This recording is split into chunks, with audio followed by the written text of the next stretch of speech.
जी नमस्ते, मैं हूँ राकेश और स्वागत है आप सभी का हमारे यूट्यूब चैनल एजुकेशन मोड 1 पे।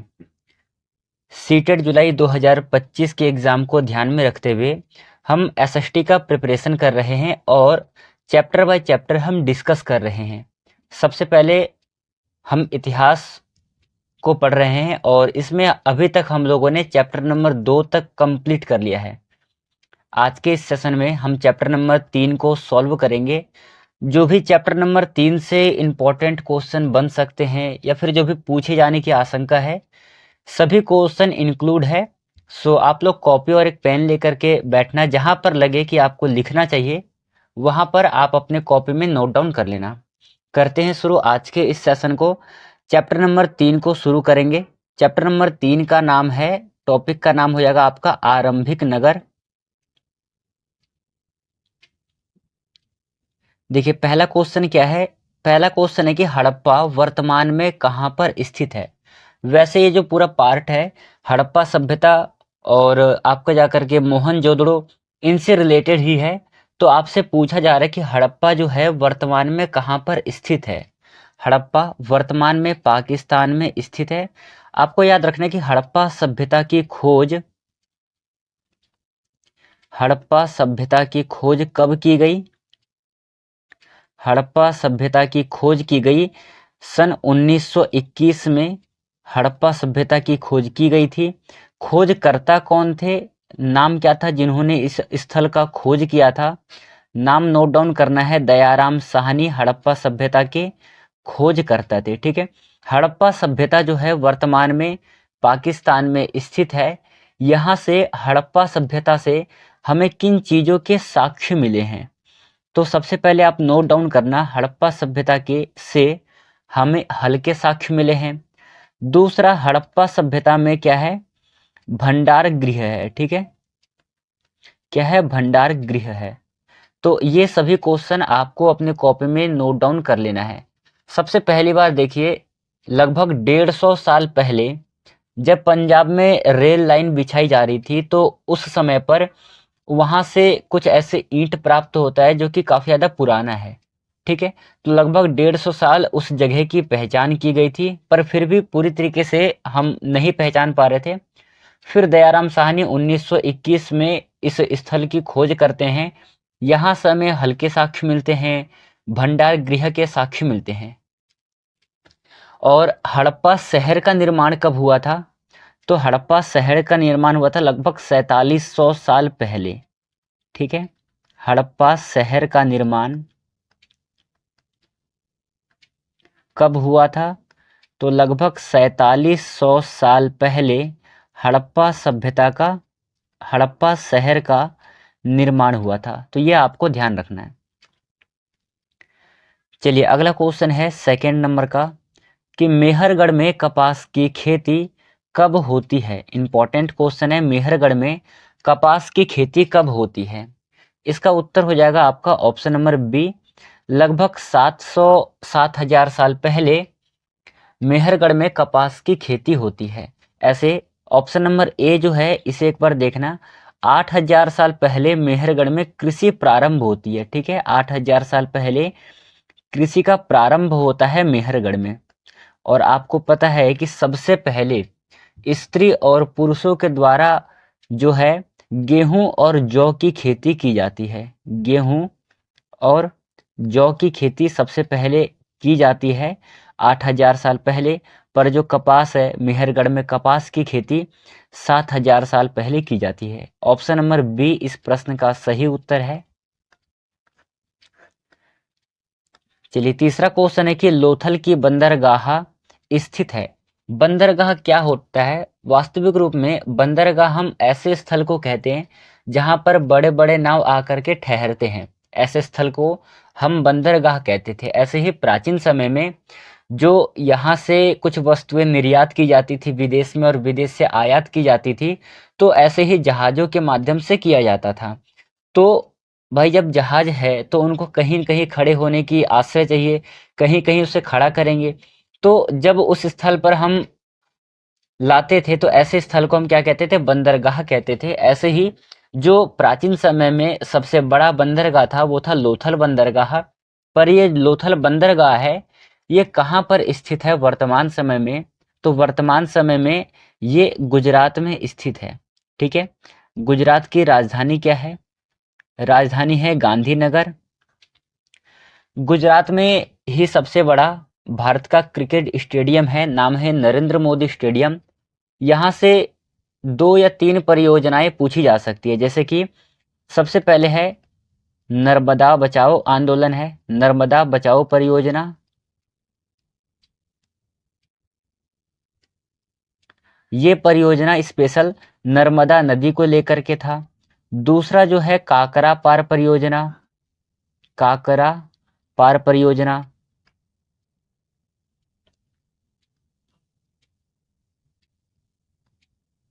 ये जो परियोजना है ये परियोजना ताप्ती नदी पर प्रारंभ किया गया था। ठीक है, कौन सा नदी पर?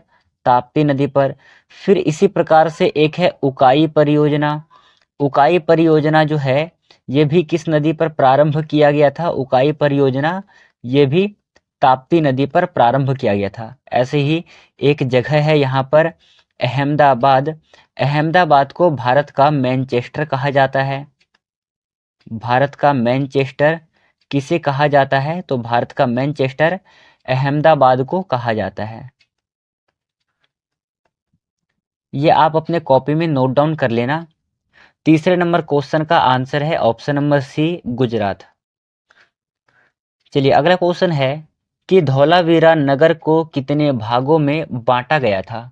ऑप्शन नंबर ए 2, 3, 4 और 5। नीचे आपके लिए 4 ऑप्शन दिए हुए हैं। सही आंसर क्या होगा इस प्रश्न का?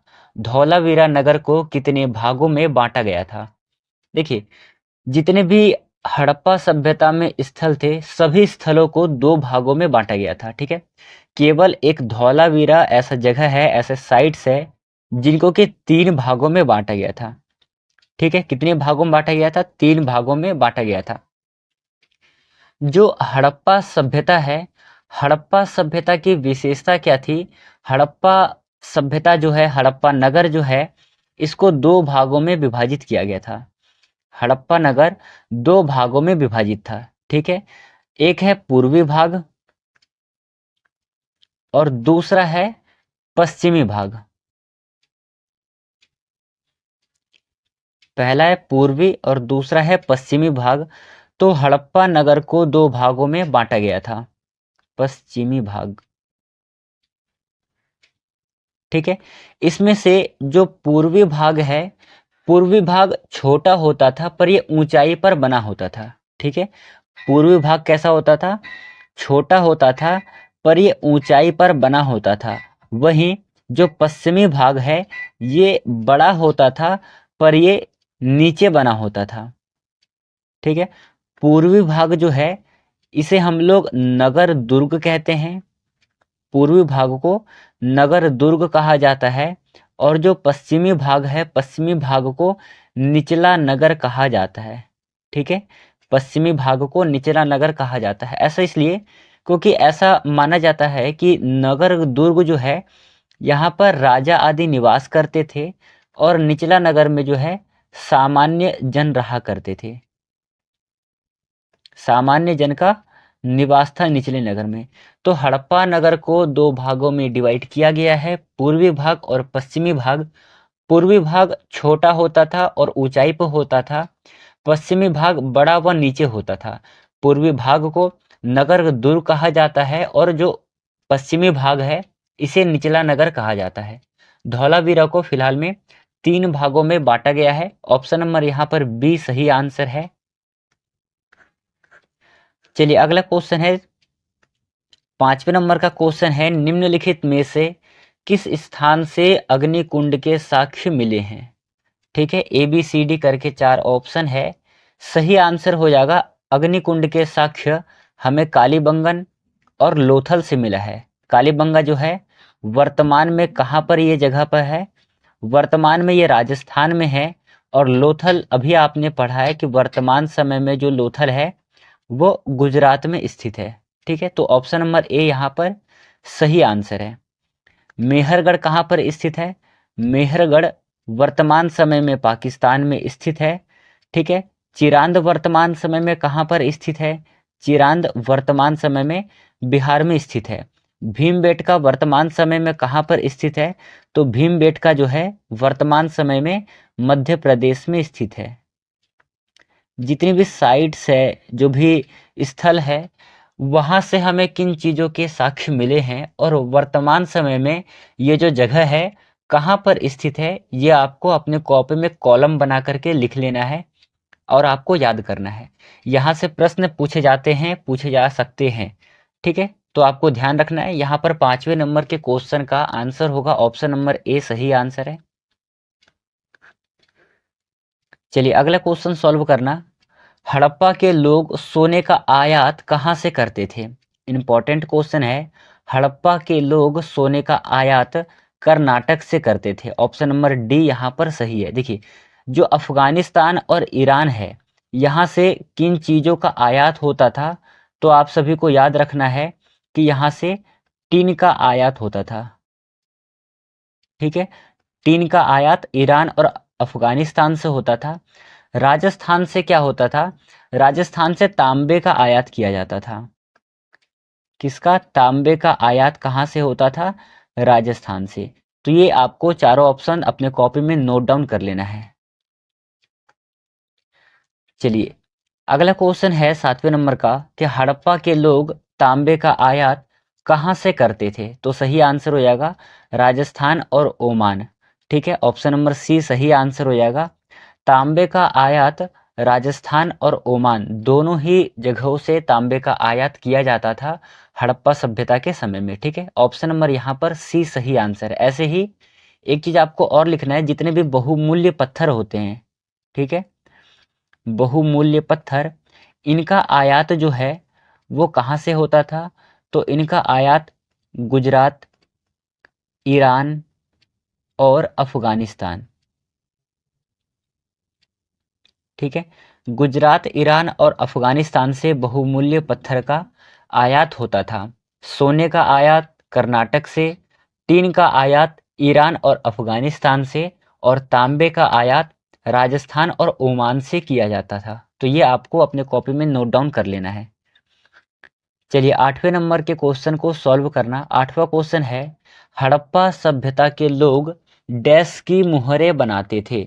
ऑप्शन नंबर ए लोहे का, बी मिट्टी का, सी पत्थर का और डी कांच का। आंसर है इसका ऑप्शन नंबर सी, हड़प्पा सभ्यता के लोग पत्थर की मुहरें बनाते थे। ऑप्शन नंबर सी सही आंसर है। चलिए अगला क्वेश्चन है कि चांदी के फूलदान के प्रमाण हमें कहाँ से मिले हैं? सही आंसर है, चांदी के फूलदान के प्रमाण हमें मोहनजोदड़ो से मिले हैं। और यहाँ से हमें किनके अवशेष मिले हैं, किनके प्रमाण मिले हैं, इसके बारे में भी हम थोड़ा देख लेते हैं। देखिए यहाँ से हमें और किन किन चीज़ों के अवशेष मिले हैं। तो सबसे पहले जो है वो कपड़े के अवशेष मिले हैं, ठीक है, कपड़े के टुकड़े मिले हैं यहाँ से हमें। दूसरा और क्या मिला है, यहाँ से पकी हुई मिट्टी मिली है, ठीक है, पकी मिट्टी का अवशेष मिला है। फिर यहाँ से फेयंस से बनी तकलियाँ मिली है, फेयंस के बर्तन मिले हैं यहाँ से, ठीक। और ये जो है यहाँ से हमें इन इन चीज़ों के अवशेष मिले हैं, ये आपको लिखना है। सबसे इंपॉर्टेंट है, चांदी के फूलदान के अवशेष हमें कहाँ से मिले हैं? इसका प्रमाण हमें मोहनजोदड़ो से मिलता है। मोहनजोदड़ो महान स्नानागार के लिए प्रसिद्ध है, महान स्नानागार के लिए प्रसिद्ध है। ये भी आपको अपने कॉपी में नोट डाउन कर लेना है। चलिए अगला क्वेश्चन है कि हड़प्पा के लोग टीन का आयात कहाँ से करते थे? ए बी सी डी करके 4 ऑप्शन है, सही उत्तर क्या होगा? आंसर है इसका ईरान और अफगानिस्तान। ऑप्शन नंबर सी सही आंसर हो जाएगा, ए और बी दोनों, क्योंकि टीन का आयात ईरान और अफगानिस्तान दोनों ही जगहों से होता था। ऑप्शन नंबर सी सही आंसर है। चलिए अगला क्वेश्चन है कि महान स्नानागार का साक्ष्य कहाँ से प्राप्त हुआ है? कालीबंगा, लोथल, मोहनजोदड़ो और हड़प्पा। अभी आपने इससे पहले वाले क्वेश्चन का एक्सप्लेनेशन यदि आपने ध्यान से सुना है तो इस क्वेश्चन का आंसर आपको वहीं पर बता दिया गया है। क्यों? क्योंकि जब मैंने मोहनजोदड़ो को एक्सप्लेन कर रहा था, जब मैं मोहनजोदड़ो के बारे में बता रहा था, तो मैंने आपको बताया था कि यहाँ से हमें किन किन चीज़ों के अवशेष मिले हैं। वह मोहनजोदड़ो किस लिए फेमस है, क्योंकि यहाँ पर महान स्नानागार के साक्ष्य मिले हैं। हालांकि यहाँ से एक और मिला है, यहाँ से हमें भंडार गृह का भी साक्ष्य मिला है। ठीक है, भंडार गृह का भी साक्ष्य मिला है। मोहनजोदड़ो से भी भंडार गृह का साक्ष्य मिला है। हड़प्पा सभ्यता से भी हमें भंडार गृह के साक्ष्य मिले हैं। मोहनजोदड़ो से कपड़े के टुकड़े, पकी हुई मिट्टी, फेयम्स से बनी तकलियाँ, इन चीज़ों के अवशेष मिले हैं। मोहनजोदड़ो की जब हम बात करेंगे तो मोहनजोदड़ो जो स्थल है, खोज किस कब हुई थी इसकी? 1922 में इस स्थल की खोज की गई थी। जिस व्यक्ति ने खोज किया था उनका नाम क्या था? नाम नोट डाउन करना, राखालदास बनर्जी। राखालदास बनर्जी इस साइट्स के खोज करता है। यहाँ पर ऑप्शन नंबर सी सही आंसर है।